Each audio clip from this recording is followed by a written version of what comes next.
ሰላም ሰላም፣ ጤና ይስጥልን ውድና የተከበራችሁ የኛ ቤተሰቦች እንዴት ናችሁ? ሰላም ናችሁ? እኛ አለን ደህና ነን።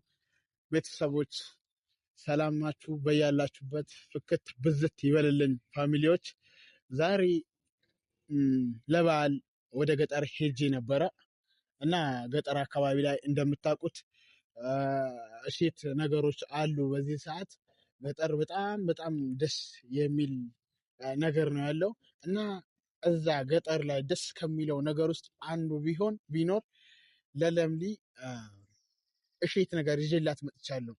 እሱም ይዤላት የመጣሁት እሼት ነገር እንደምትመለከቱት አሳያችኋለሁ። ገጠር ላይ በጣም ደስ የሚል ነገር ነው ያለው እና ከነዛ ውስጥ ለለምሊ የሆነ በቃ ሃፒነስ ይፈጥርላታል ብዬ ያሰብኩትን ደስታ ይፈጥርላታል ብዬ ያሰብኩትን ይዤ መጥቻለሁ። አሳያችኋለሁ ማለት ፋሚሊዎች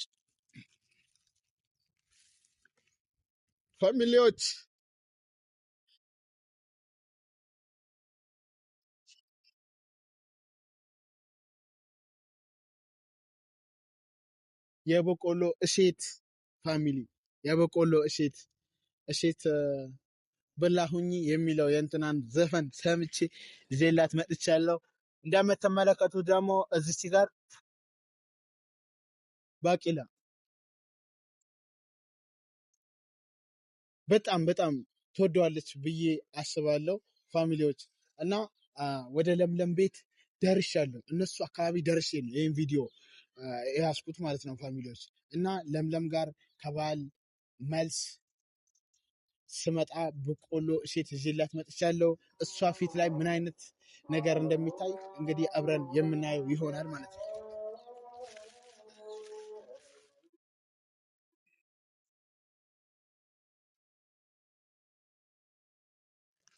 ፋሚሊዎች እንግዲህ ብዙ ነገር ይዤላት ልመጣ አስቤ ነበረ፣ አልሆነም። ይህም ብቻ ነው ይዤላት የመጣሁት። የእግር ጉዞ አለው ወደኛ ሰፈር ሲኬድ የእግር ጉዞ አለውና ለዛ ነው ይህንን ብቻ ይዤላት የመጣሁት። እንግዲህ አሁን እነ አለም እነ ለምሊ ቤት ደርሰናል። እዛ አንኳ ካለው ከኔ ጋር የለምለምን ፈገግታ የምትመለከቱ ይሆናል ማለት ነው።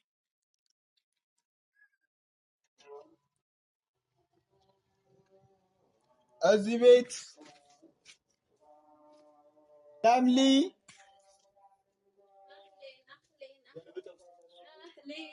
እንኳን ደህና ቆየሽ። ደህና ነሽ?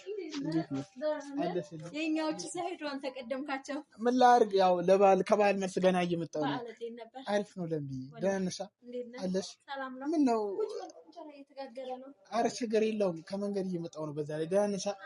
አለሽ? ይኸውልሽ ለምልዬ ለበዓል ወደ ሰፈር ሄጄ ነበረ። ከሰፈር ወደዚህ እየመጣሁ ያለሁት እና ለምሊ ደህና ነሽ? አለሽ? በዓል እንዴት ነበር? ለምሊ ቆንጆ ነበር፣ እግዚአብሔር ይመስገን።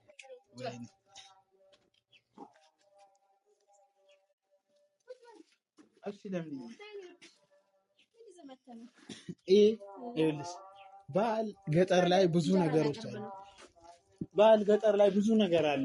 ገብቶሻል? ከነዛ ውስጥ እንግዲህ ስጋም አለ፣ ምንም አለ፣ እዚህ ሁሉ ነገር አለ። እዛ የሌለ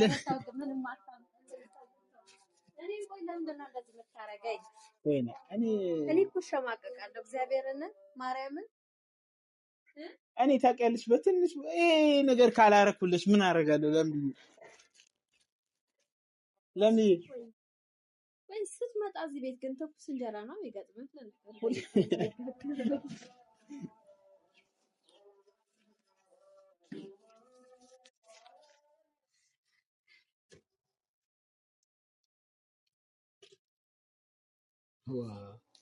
ሰራ እንጀራ እየጋገረች ነው። ፈሰስ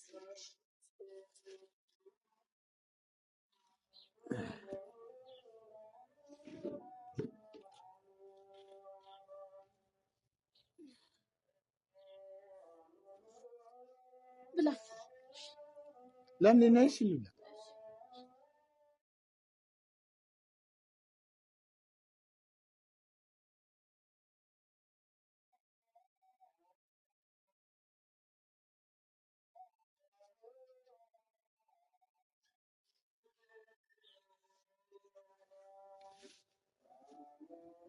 ለምሊ ሰሞኑን እኮ እዛ ለባልጄ እዛ ዋው በቃ ወይኔ ዝናብ ዘንቦ ማለት ነው ገጠር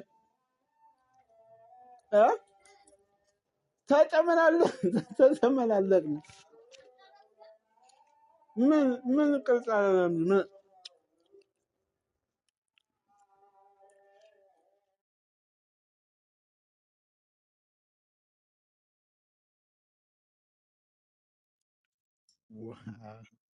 ይሄ እርጎ እኮ ነው። የኛ ቤት እርጎ እንደዚህ ነው፣ ድብልብል ነው። ዛሬ እኮ ውይ ሮብ ነው። ውይ በፈጣሪ ስም ነጀስኩክ እቀይርልሃለሁ። እሺ ውይ ተረስቼው የለ ሮብ መሆኑን እራሱ ፈጣሪ ወይኔ ብላት በቃ ከእንትን በላሉ ማርቲ እንጀራ በቃ ይለምልኝ ነሽ ነጀስኩ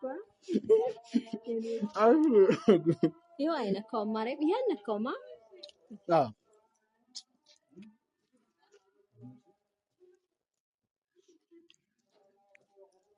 ለምዲ ምን ቁጭ በል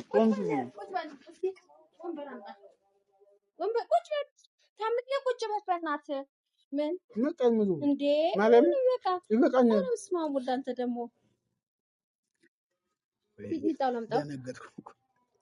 እኔ ራሱ እኔ እኮ ሮብ አልመሰለኝም እንደዚህ ልበስ ብላለኝ። እኔ ወድ እሺ ለምዲ በቃኝ። እኔ አትይም የምር ከገጠር ማዘር ያከችልሽ ነገር አለ ያኔ ከዛ እኔ እሱን ትልልሽ ነው አሰጣት የሰጠው ከኔ አደረስክላት አልሽላሰ ወይኔ እንዴት ደስ እንዳላት የምር ነው ማርያም። ወይኔ በቃ የገጠር ምርቃት ደግሞ ታውቂያለሽ እነሱ አሜዚንግ ወይ ከገጠር ማዘር ናት የላከችልሽ። ጠጅ ነው ጠላ ከዛ ጋይስ ምንድን ነው አይፈነዳማ ምንም አይልም።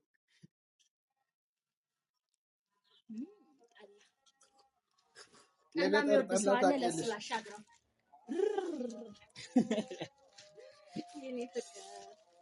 እና ማዘር ናት። እኔ በጣም ይደክመኛል መንገዱ ሩቅ ነው እያልኳት በግድ ይዘህ ካልሄድክ ምናምን ብላኝ ይኸው እዚህ እንድትመጣለህ። እሺ በጣም ነው የማመሰግነው እናቴ፣ አመሰግንሻለሁ። እግዚአብሔር ያክብርልኝ። ከዛ ይሄ ደግሞ ለምዲ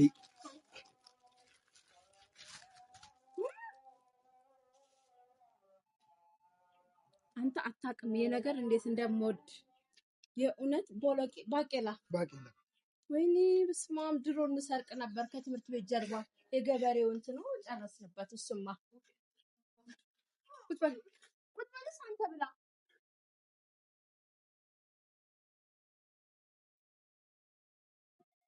ቡሬጌ ወዬ ወንዳ ለምን እኛ እሺ የመሰለ ነገር ተወዷልሽ ብዬ ነው እዚህ ልጅ የመጣሁት ከማዘር ጋር ተባብሬ። የኔ ወዳ አመሰግናለሁ። ከገጠር የመጣልኝ እሸት ይሄ በጣም ነው የምወደው። ድሮ ትምህርት ቤት ጀርባ ወይኔ አባባ ግን አከሰር ናቸው። በቃ ደፍተራችን አንጠልጥለን ቀጥታ ልንሰርቅ ነበር የምንሄደውና ከድሮውኑ ተወጂ ነበር ማለት ነው በእውነት። አሁን ግን በጣም በቃ ማክሰራችንን ሲታሳስበው እናደዳለሁ። በነገራችን ላይ መንገድ ሊሄድ ነበረ ለትንሽ ነው የደረስክብኝ። እኔ ራሱ ስትወጪ በቃ አነሳስተሽ ደርስ እኔ የሆነ አለ አይደል ስመጣ ፈጣሪ ወይ ልትወጪ ስትይ ወይ ስራ ይዘሽ ነው የሚያጋጥም ሁሌ ማለት ነው። ትክክል። የምር ሀላባ ሊሄድ ነው። ትልቅ ፕሮግራም አለ እዛ። ችግሩ ባለስልጣን ካሉበት ቀረጻ ያለ አይመስለኝም። እሺ አይኔ አመሰግናለሁ። ችግር የለውም። እግዚአብሔር ያክብርልኝ፣ ክበርልኝ። በጣም ነው እሺ የምወደው። እኔም እንደዛው። እሺ ምን ተቀቅሎ ትጠራለህ? ኧረ እኔ ቴንኪው እኔ እዛ እስከ ጥግ በልቻለሁ። ይበል የምሬን ነው። በቃ ከዚህም በፊት አግኝቼው ስለማያውቅ ለባህል ብቻ ስንሄድ ስለምናገኘው በሬ ውስጥ በጣም ወርቅ አላገኛችሁ? በሬ ውስጥማ ወርቅ እኔ እንጃ ሻጩ ቆርጦ አውጥቶት ድሮ ይገኝ ነበር። አሁን የለም። እኛ ጋር ነጋሼ ለአራት ነው መሰለኝ በሬው የገዙት 125 ሺህ ብር ነበር የተገዛው በሬው እና 2 ግራም ወርቅ አግኝተውበታል አሉ 30 ሺህ ብር ነው ያወጣው። ይሁን አንዳንዴ በሮቹ ራሱ ይለያዩት አቀላለባቸው ታውቂያለሽ? አቀላለባቸው ወይ ወርቁን ይበሉታል ነው። እኔ አንድ ነገር እዚህ ጋር እንድትነግሩ የሚፈልገው ነገር ምንድን ነው? በሬው ወርቁን በልቶት ነው ወይስ ምንድን ነው? እንዴት ነው? ቆይ የተደበለበለው ቀይ ወርቅ ሆድ ውስጥ የሚገባው ለምን? እንዴት ነው? ድንጋዩ ንጦት ነው? አንዳንዴ ምን እንደሚባል ታውቂያለሽ? በሮች በደንብ ሲቀለቡ ምናምን ውስጣቸው ላይ የሆነ እንትን ነገር ይፈጥራል። የሆነ ፈሳሽ ማለት ነው። ፈሳሹ ወደ አሞቱ ገብቶ ምናምን አሞት ውስጥ ምናምን ሲባል ነው የምሰማው ሲባል እንጂ አላውቅም። ስለዚህ ካቀላለብ ነው ማለት ነው። አሁን አንድ በሬ አምጥቼ ሲሚት አድርጌ ከቀለብኩት ወርቅ አገኛለሁ ማለት ነው። እሱ እንደድል እኮ ማለት ነው። ኦኬ። ስለዚህ የሐሞት ጠጠር ነው የሐሞት ሰው ላይ የሚፈጠረው አይነት በቃ ልክ እንደዛ ማለት ነው። ከድሎት አንጻር መስሎኝ በጣም ነው ደስ የሚለው። የምር በሬ መገኘት ማለት ቀላል አይደለምና እሺ እንግዲህ ተመልካቾቻችን ታምዬ በጣም ነው የማመሰግነው። እግዚአብሔር ያክብርልኝ ይክበርልኝ። ካልበላ ካልጠጣ በኋላ እንሂድ። እንግዲህ ጋይስ ጉዞ ሊሄድ ነው። እንወዳችኋለን። ባይ እናከብራችኋለን።